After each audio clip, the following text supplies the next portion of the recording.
tweets ignite society. Statuses begin battles. Everyone has an opinion. No one wants to surrender. We bring the cold hard facts. We are calling for a ceasefire. Hello, today we're going to take a look at a Christian walk and Easter. Is Easter in Scripture? Have you ever done a search in the Scriptures for Easter? Let's try it.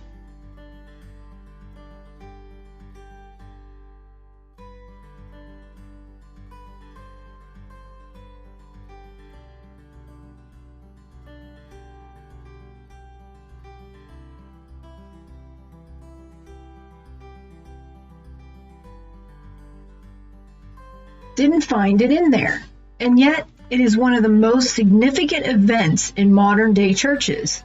Hundreds and thousands of hours and dollars are spent in preparation for the event, and it isn't even in the Bible. Jesus was crucified most likely between AD 30 and 33. Easter is first mentioned as a Christian holiday late in the 2nd century, which is AD 101 to 200. It is referred to as a weekly celebration every Sunday at that time. By around AD 160, it had become an annual celebration, and yet, even then, there wasn't unity around it. A decree regarding Easter wasn't established until AD 325. If you study the history of Easter, at some point you will come to a place where the name will be explained. Most texts will say something to the effect that Easter wasn't an established word. The first mention of it isn't until the 18th century, and in that writing it talks about Easter as a pagan holiday. The early Christians referred to Easter by a different name. Pascha It is known as the Feast of the Resurrection of the Lord. It is a transliteration of the Greek word, which is in itself a transliteration of the Hebrew word. Pesach, also pronounced Pesach. It refers to the time when Yahweh God had passed over the Israelites' homes who had the blood of the lamb on their doors. The homes who did not have the blood would have their firstborn, both human and animals, killed. It is translated in English to Passover.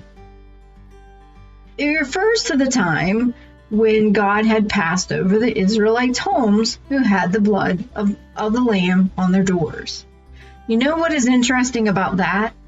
Passover appears in the Christian Bible all the way back to Exodus, Deuteronomy, and Numbers. It also appears in Matthew and Luke. Passover is an appointed time, or Moedim.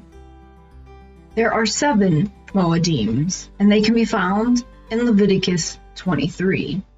We have Passover, Feast of Unleavened Bread, First Fruits, Festival of Weeks or Pentecost, the Feast of Trumpets, the Day of Atonement, and the Feast of Tabernacles. It was established by Yahweh God to be an annual celebration throughout the generations. Passover was established in and around the BC 1447. It was celebrated by Jesus, the disciples, and Paul. The disciples wrote about it well after Jesus had ascended.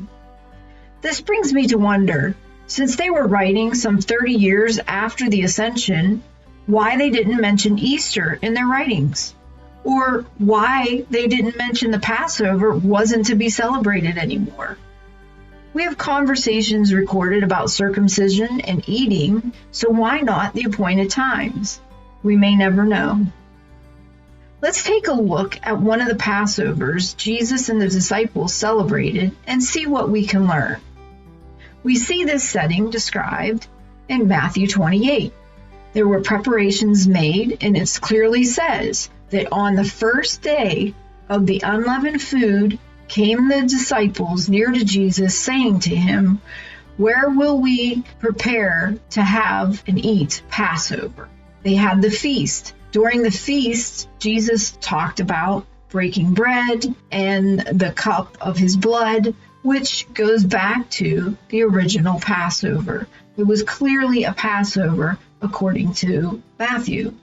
If we look in Luke, we see that Luke also recorded, and the day of the unleavened food came, in which it was behooving the Passover to be sacrificed. In the feast, he talked about the same things that were recorded in Matthew. So to Luke, it was clearly a Passover meal. We can look at John 13. In John 13, which is where we read about Jesus washing his feet, he says, "And before the feast of Passover, Jesus, knowing that his hour had come, that he may be removed out of this world unto the Father, having loved his own who are in the world, to the end he loved them. And a supper they had." So you can clearly see that John also believed that it was a Passover meal. We can look at Mark. In Mark 14, he says, "At the first day of the unleavened food, when they were killing the Passover," which was the Passover lamb, and then they ask, where and how should we prepare for the Passover? So in Mark, he clearly has said that this is a Passover meal. And another place that we see it is in 1 Corinthians, and this is where Paul he recounts the story as well. He doesn't specifically call it out as a Passover meal. We have been taught to refer to this Passover celebration as the Last Supper, and many may recognize it as having the elements to our common communion services. However, it was actually an appointed time set in place by God close to 1,480 years earlier. I personally have found myself wondering why, as Christ followers, we do not follow Christ in his observance of Passover. We do not follow the disciples in their observance of Passover. And we don't follow Paul in his observance of Passover. But in our next study, we'll look at the original Passover and how it was actually a foreshadowing of what occurred during the Passover meal that we read about in our New Testament. Thank you for joining us on this ceasefire moment.